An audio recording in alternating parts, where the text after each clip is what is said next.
Bienvenidos al curso de ingreso de las carreras para técnico superior en analista de sistemas y técnico superior en análisis, desarrollo y programación de aplicaciones.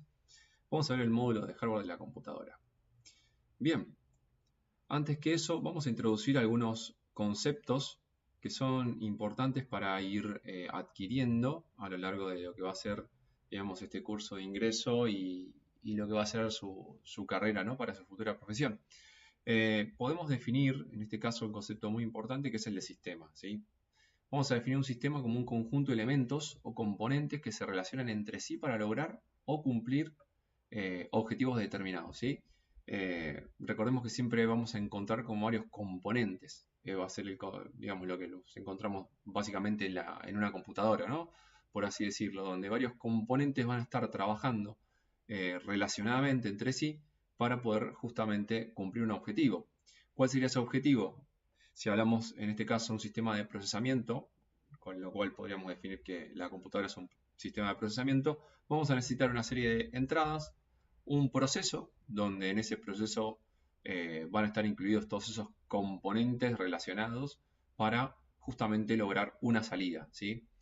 En este caso, fíjense que si vemos el caso particular de un sistema de procesamiento, vamos a tener datos, un proceso que transforma esos datos justamente en información válida para poder tomar decisiones.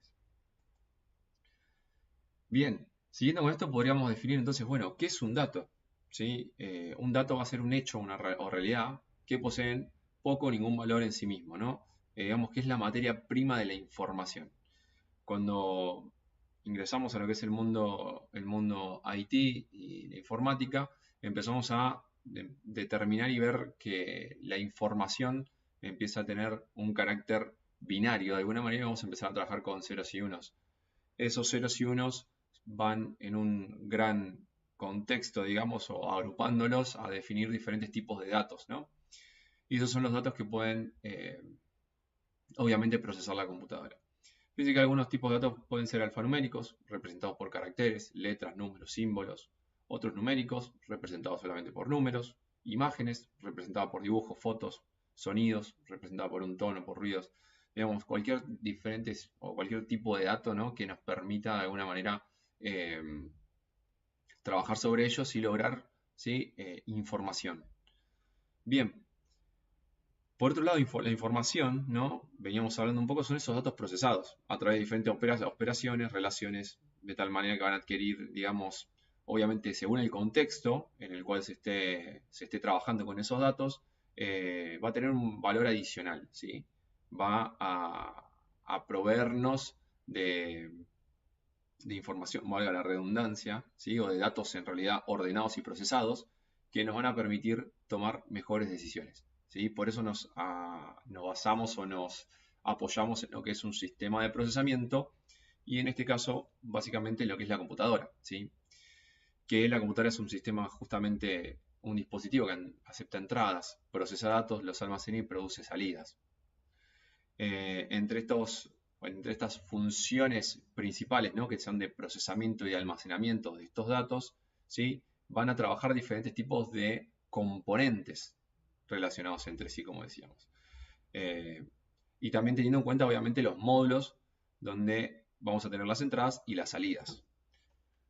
Vamos a tratar de pasar esto que se siente o se ve de manera abstracta en este momento, pero lo podemos ver de forma más tangible, ¿sí? Si vamos, por ejemplo, a presentar una motherboard, donde vamos a tratar de determinar dónde están esas cuatro funciones, donde decimos, bueno, dónde aceptamos entradas, dónde mostramos las salidas, dónde se genera el procesamiento de los datos, dónde se almacenan los datos, ¿sí? Vemos que acá tenemos una mother, acá tenemos todos los conectores donde podemos obviamente colocar, digamos, diferentes dispositivos de entrada y salida o dispositivos periféricos, ya sea mouse, monitor, teclado, la salida o la conexión a internet, ¿sí? Cualquier tipo de dispositivo que nos permita la entrada y la salida de datos a la computadora. Como verán acá, el slot central tenemos lo que es el procesador, ¿sí? Acá vamos a tener un trabajito muy meticuloso para poder entender cómo funciona en lo que son las materias de, por ejemplo, arquitectura de computadoras o sistemas de computación que tienen en el primer año. Y bueno, después tenemos lo que son los dispositivos de almacenamiento, ¿no? Tenemos un disco rígido, tenemos lo que es la memoria RAM, ¿sí? Como importante, y obviamente algunos sistemas de procesamiento adicionales como son las tarjetas gráficas, por ejemplo. Bien, acá entonces podemos determinar estas funciones que decíamos: entrada, salida, almacenamiento de datos y procesamiento de datos. Vamos a ver la estructura en una vista de alto nivel. Como les hablaba hace instantes, decía que todo se ve de manera abstracta, ¿sí? Nosotros tenemos que ir pensando en diferentes niveles de abstracción. ¿Qué significa esto? Que tenemos diferentes niveles en los cuales nosotros vamos a ir analizando a, por ejemplo, un objeto en particular, en este caso la computadora. Si nosotros tomamos una perspectiva de alto nivel para poder determinar cuáles son los componentes principales o los módulos principales de la computadora, vamos a encontrar una unidad central de procesamiento, ¿sí? Dada por lo que es la CPU, como veíamos recién ahí el procesador, una memoria principal, donde vamos a tener el almacenamiento de datos, como veíamos recién la memoria RAM, un sistema de interconexión, que podría ser todo lo que es la placa madre, que provee justamente de esos canales de comunicación entre los dispositivos, y la entrada y salida, ¿sí? Que permite justamente la conexión de periféricos y cualquier línea de comunicación externa, ya sea, por ejemplo, Internet, ¿no? Bien, como les decía, si vamos un poquito más allá en lo que es el nivel de abstracción y nos volvemos en profundidad, por ejemplo, a analizar lo que es la unidad central de proceso, vamos a encontrar lo siguiente. Fíjense que adentro de la unidad central de procesamiento vamos a tener otras unidades o módulos que son importantes, que vamos a ir viendo su funcionamiento a lo largo de la cursada, ¿no?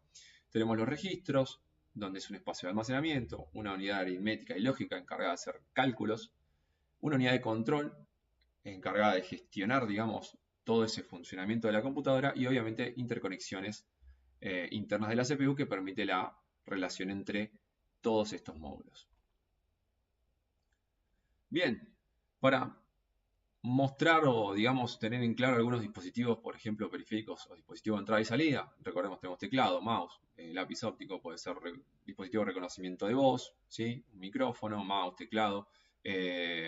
Tenemos algunos dispositivos de lectura, escáneres, webcam, ¿sí? Todo, cualquier dispositivo que genere, digamos, un ingreso de información a lo que es la computadora, ¿sí? Si queremos determinar algunos dispositivos de salida, los más importantes, obviamente el monitor, podemos decir, bueno, una salida visual a través de ese monitor, una salida impresa a través de una impresora, una salida sonora a través de lo que son los parlantes, por ejemplo, los speakers. Bien, tenemos que tener en cuenta también dispositivos de entrada-salida, que cumplen las dos funciones, por ejemplo. Puede ser una pantalla táctil, una impresora multifunción, nos permite el ingreso de datos a través de escáner y también el egreso a través de, por ejemplo, datos impresos en una hoja de papel, y los dispositivos de comunicación. Recién hablábamos que entre los dispositivos de entrada y salida tenemos la conexión a Internet, ¿sí? Y algunos de los dispositivos que generan o gestionan eso fuera de la computadora, que se conectan directamente a ella, ¿sí? Pueden ser los hubs, los switch o los routers, por ejemplo, ¿sí? O los diferentes modems que podrían tener en sus hogares para, digamos, donde les provee la conexión a Internet. Bien, entre periféricos o dispositivos de almacenamientos secundario, que serían, hablando de lo que son los discos, ¿sí? Podríamos tener discos magnéticos y discos de estado sólido. Discos magnéticos son estos, donde vamos a ver que están conformados por varios platos, por ejemplo. Vamos a ir analizando después más adelante en la cursada. Y dispositivos de estado sólido, como son, por ejemplo, algún disco de este estilo, que son para las notebooks, o los nuevos discos que son más pequeños también para poder utilizar.